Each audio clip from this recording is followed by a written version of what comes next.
In this video, we will talk about Havana syndrome and why the U.S. is involved, what or who is behind these incidents. Don't forget to subscribe and turn on notifications to stay updated.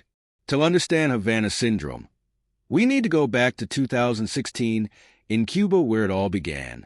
That year, American diplomats in Havana reported strange and troubling experiences, including hearing inexplicable noises or feeling abrupt changes followed by physical symptoms like dizziness, nausea, severe migraines, and in some cases, brain damage resembling traumatic injuries from nearby explosions.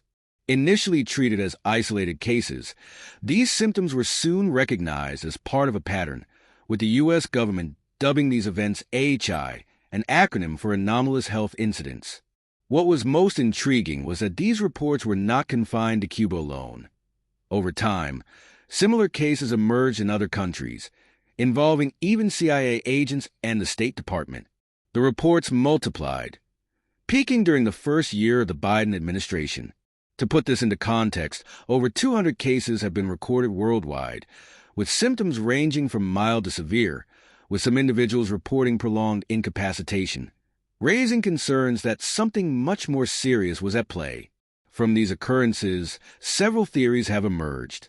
Some experts believe the symptoms could be attributed to psychological causes like the nocebo effect, where the mere perception of danger can cause real physical reactions, potentially very severe. Others have explored more technological and sinister hypotheses, like a secret weapon based on microwaves or directed energy waves that could interfere with human brain functions over long distances and through walls. Preliminary studies suggested that microwave radiation could cause the reported symptoms, with this hypothesis gaining traction after medical reports pointed to brain changes consistent with trauma. However, there's another element to consider: technological limitations. Is it possible to develop such a weapon and use it so discreetly? Microwave weapons do exist, and although they are still in early development stages, they are seen as nearly perfect solutions for countering drone threats, but these are large and heavy devices. For Havana syndrome, they would need to be even larger to be effective over long distances and through walls. This uncertainty has divided the scientific community and raised the possibility of a new type of invisible warfare. With the increase in cases and public pressure, the U.S. government has intensified its investigations since 2017.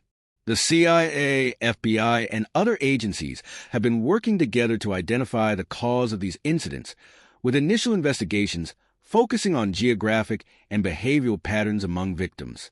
In March 2023, a report was published with an unexpected conclusion.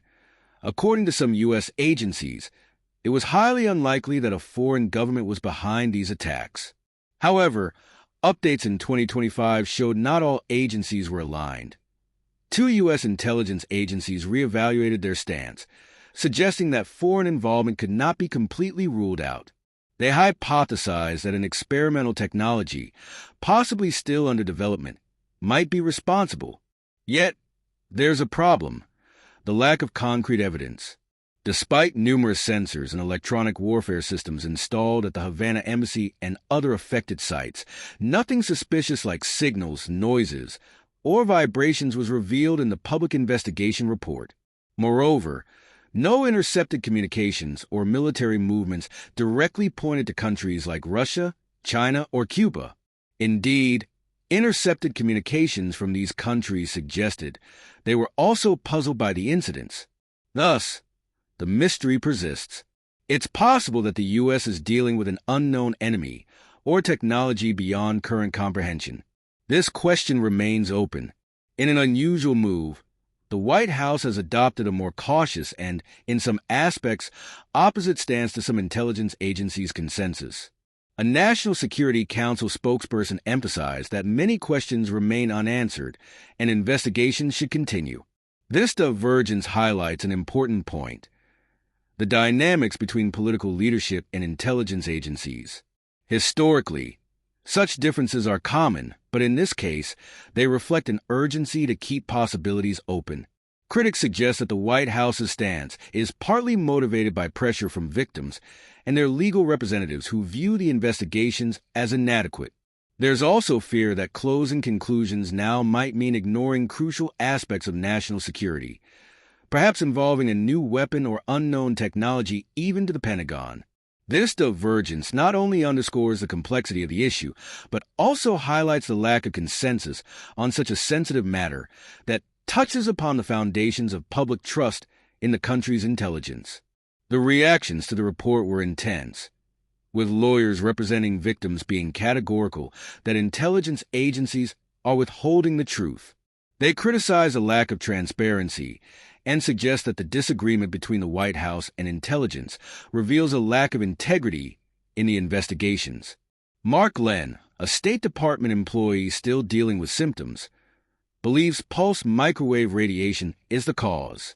In various statements, he considers intelligence assessments as biased and praised the White House's more skeptical approach. Havana syndrome goes beyond a simple health issue.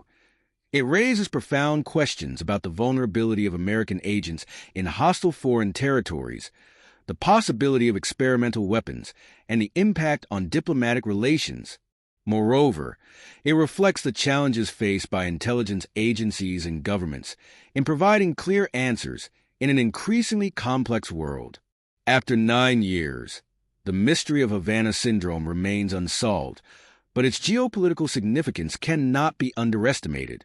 If you're not subscribed to the channel yet, do so now and turn on notifications to not miss any updates.